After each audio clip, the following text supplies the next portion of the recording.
Hey guys, today I am back with another video. I'm sure many of you who are watching this video may have recently seen my Sky Carrier video.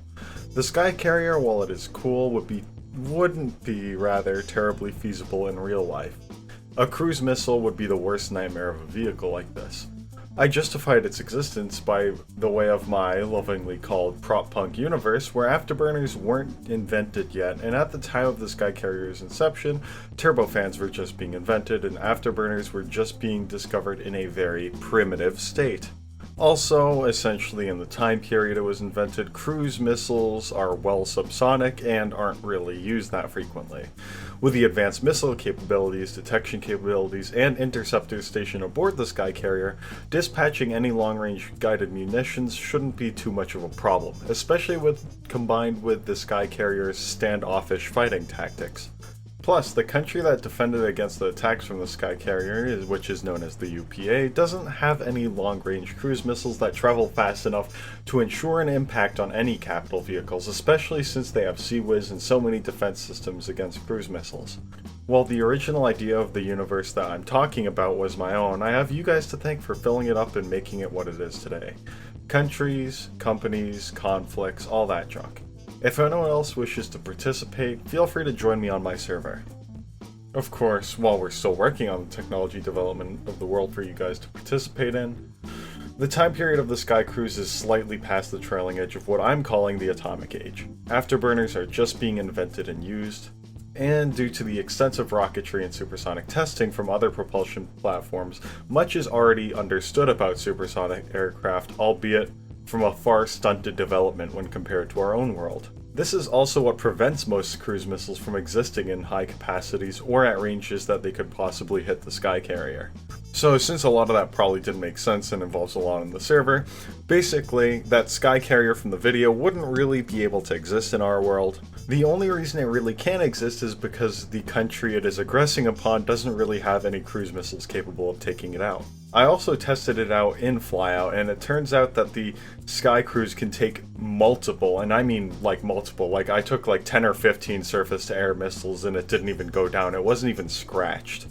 It probably helped that they all hit unimportant, well I call it unimportant, but non-critical parts of the fuselage, but it didn't really care and it shrugged off most surface-to-air missiles no problem.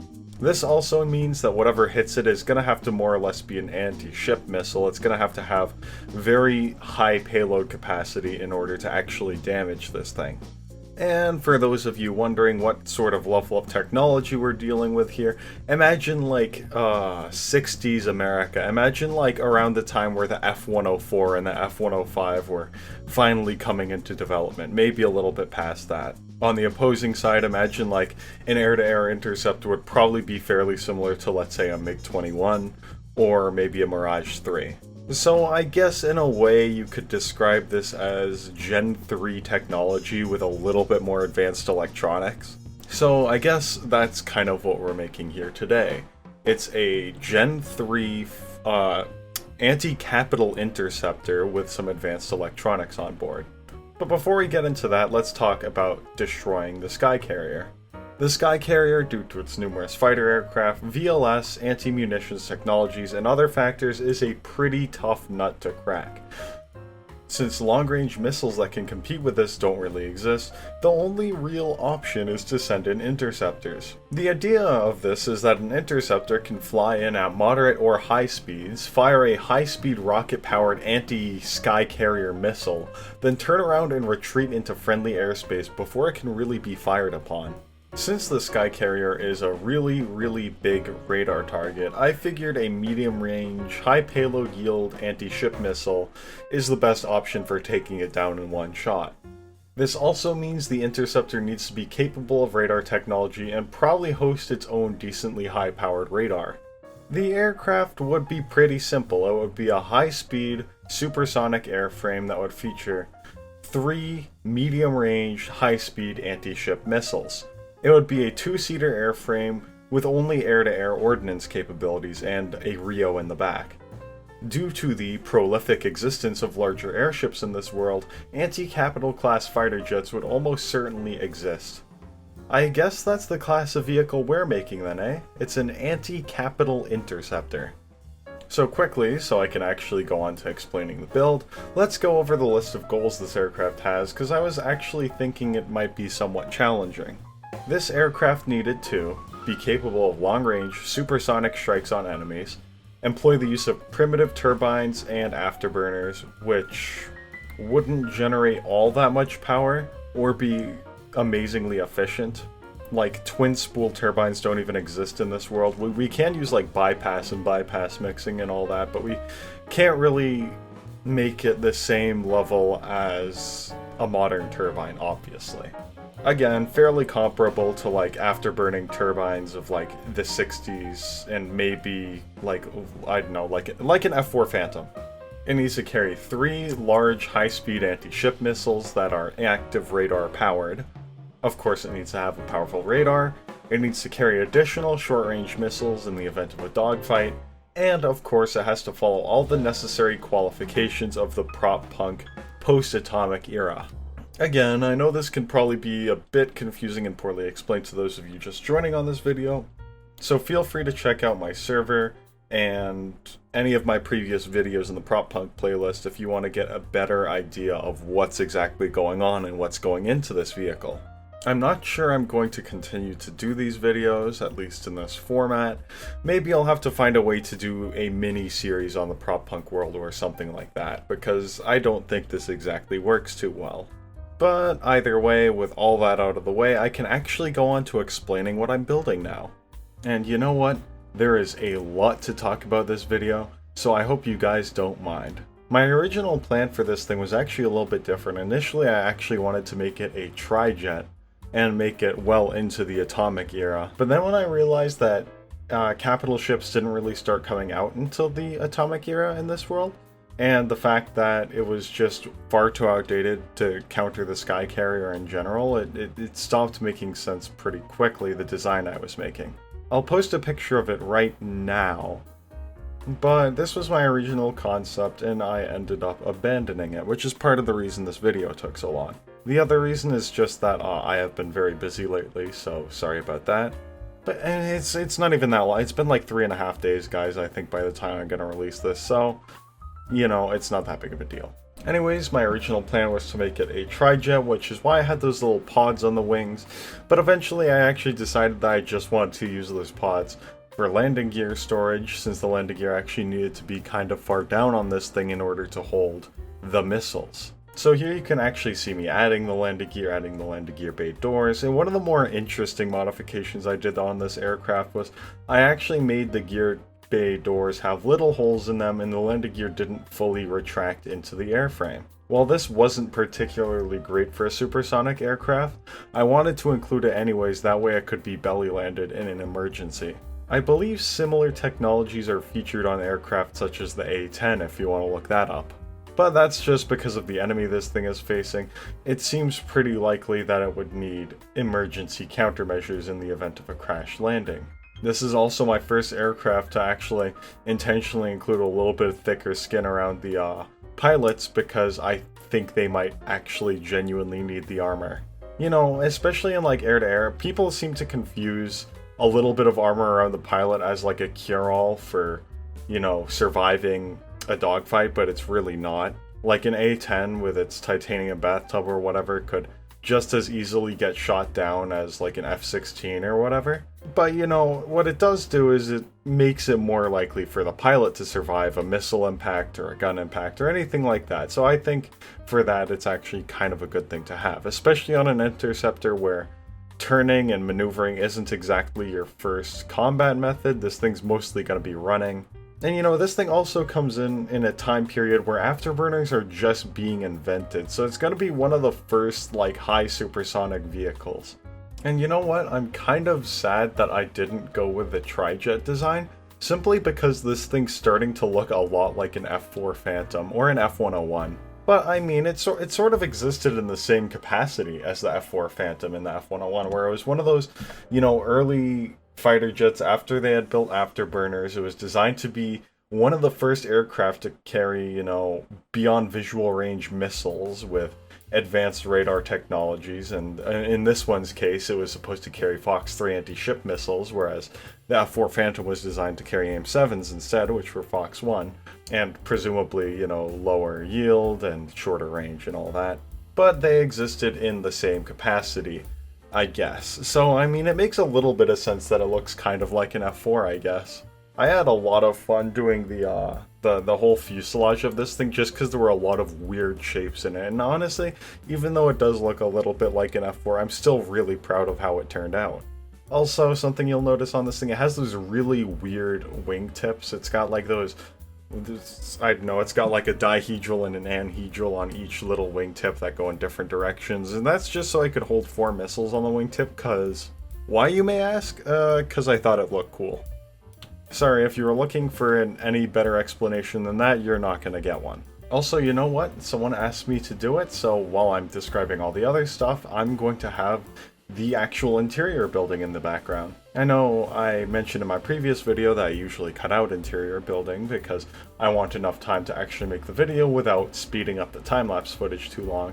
But today I decided to leave it in, that way I can, you know, have a little bit more to talk about, because there was plenty to talk about this video anyways.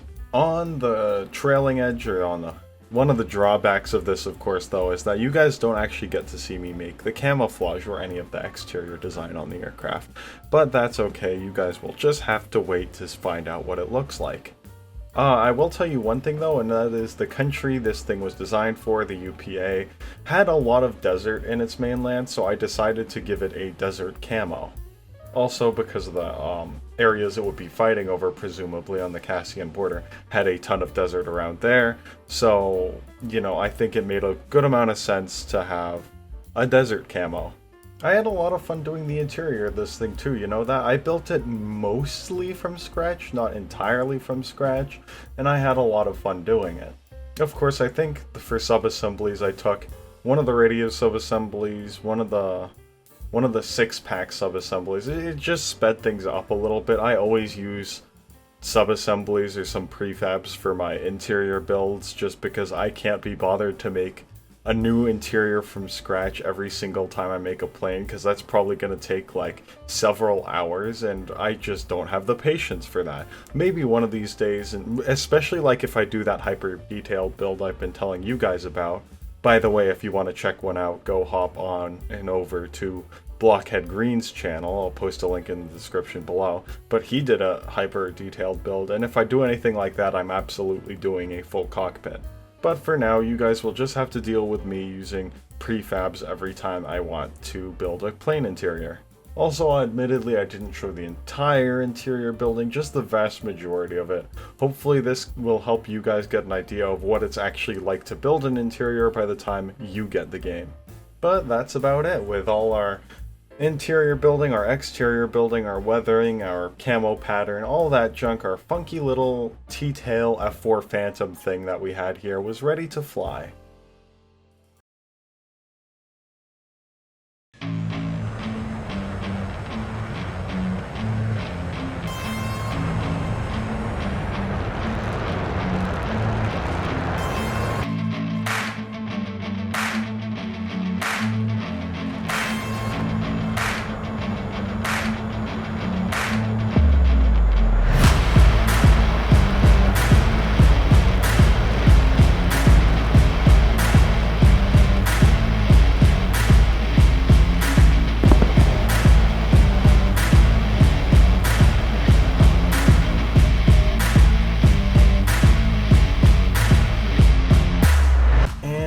Here was my final product. In this world, as you may know, a lot of the aircraft end up being subsonic. This would be one of the first air-breathing subsonic aircraft that can travel long ranges and hold its own in a dogfight and, you know, just all in all be a practical vehicle. And that's, you know, because it has afterburners, and it's one of the first aircraft to have afterburners. It admittedly isn't that great. I mean, the rate fight on it is pretty poor. It's got a decent instantaneous. Its main number one quality about it is just the power and the speed behind it. Otherwise, I guess it was a little bit of a brick. I guess that makes it pretty similar to the real-life Phantom. I mean, I guess they kind of filled the same purpose, right? It makes sense. I also ended up testing it out, and this thing could go up to about Mach 2, so I was not disappointed with it in any means.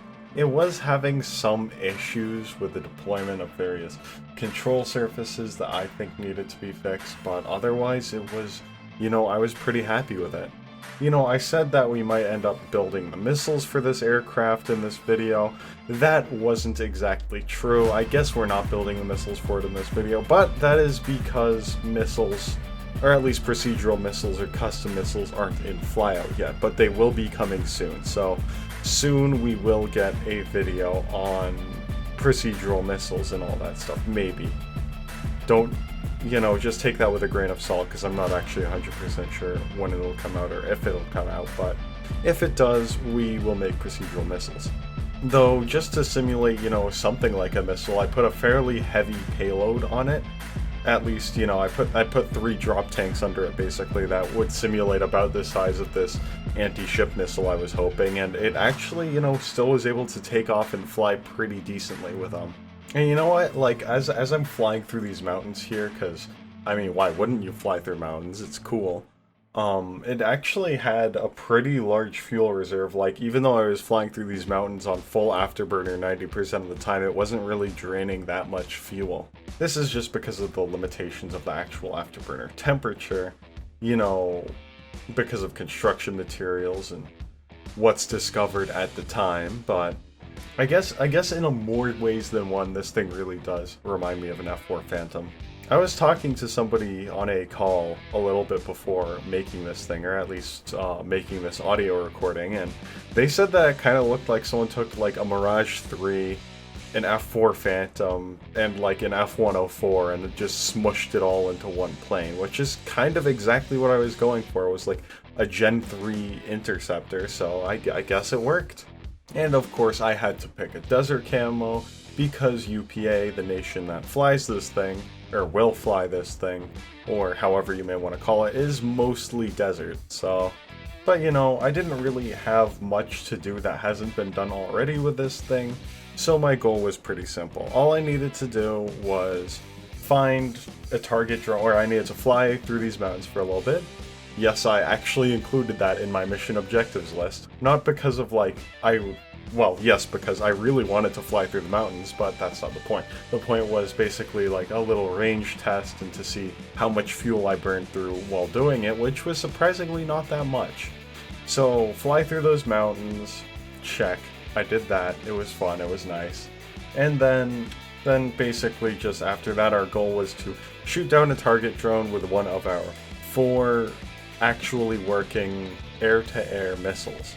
Now this part was, it was pretty easy. You see me splash the Bandit right here, but basically, I mean, they're simply IR missiles. They're like an AIM-9M. I think in game they're called an Adder-9M, so a knockoff AIM-9M, and, they pretty easily destroy the target because of that.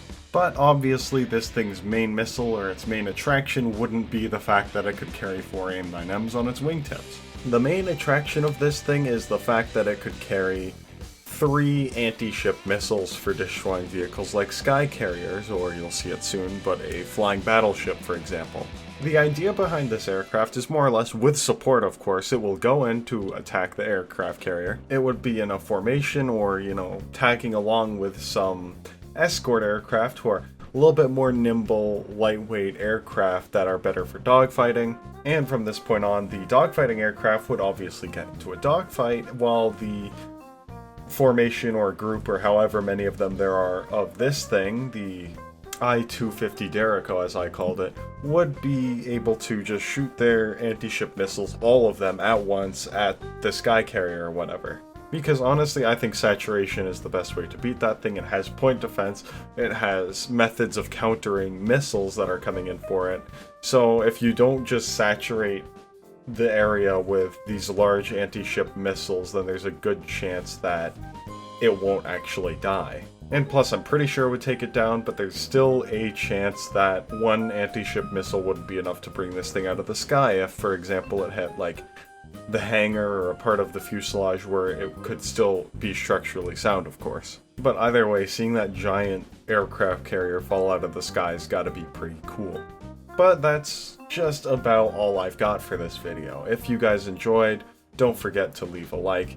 Tell me in the comments below what you think I should do next, and feel free to join my server in the description below. I really hope to see you guys in the next one. Goodbye.